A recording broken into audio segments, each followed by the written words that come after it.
Hey everyone, it's Debra Poneman, founder of Yes to Success, where we share knowledge and tools for you to live your ultimate life and ageless longevity for your brain, your body, and your future. Now, today I want to talk about one of the greatest journeys any of us will ever take, and that is a journey from our head to our heart.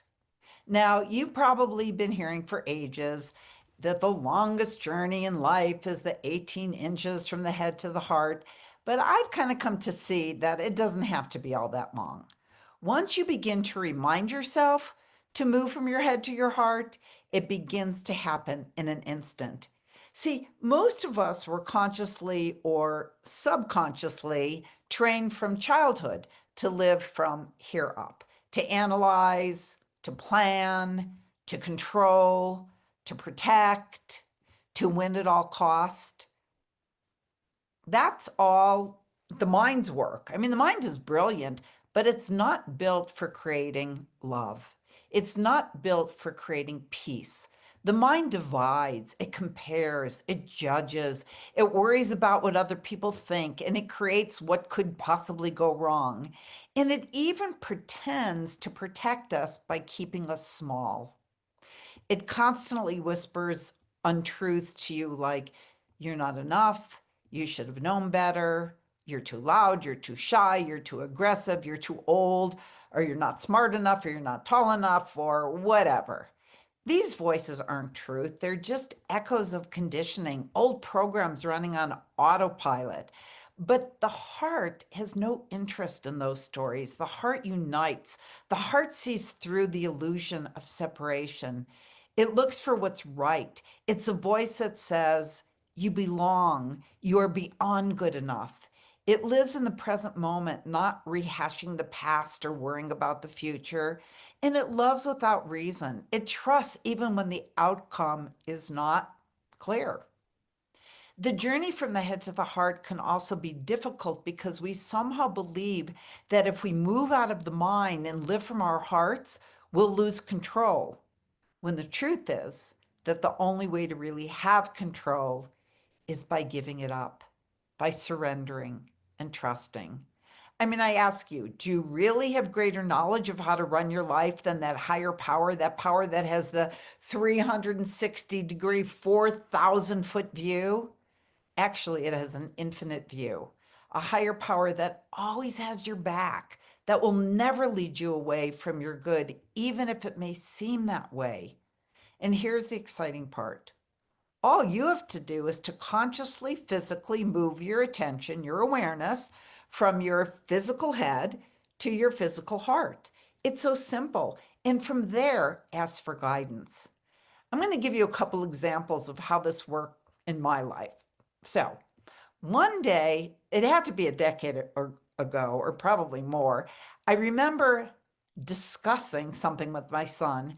Actually, some might say we were arguing, and I really thought I was right. And I am giving him all of the logical reasons why I was right. And I'm going on and making my very articulate, educated points when all of a sudden, a little voice reminded me to move my attention from my heart, excuse me, from my head into my heart. And I did. And you know what happened? I actually started to laugh. I wasn't laughing at him. It was just so ridiculous. I mean, not that my points weren't valid, but who cares? Because inherent in me being right was him being wrong.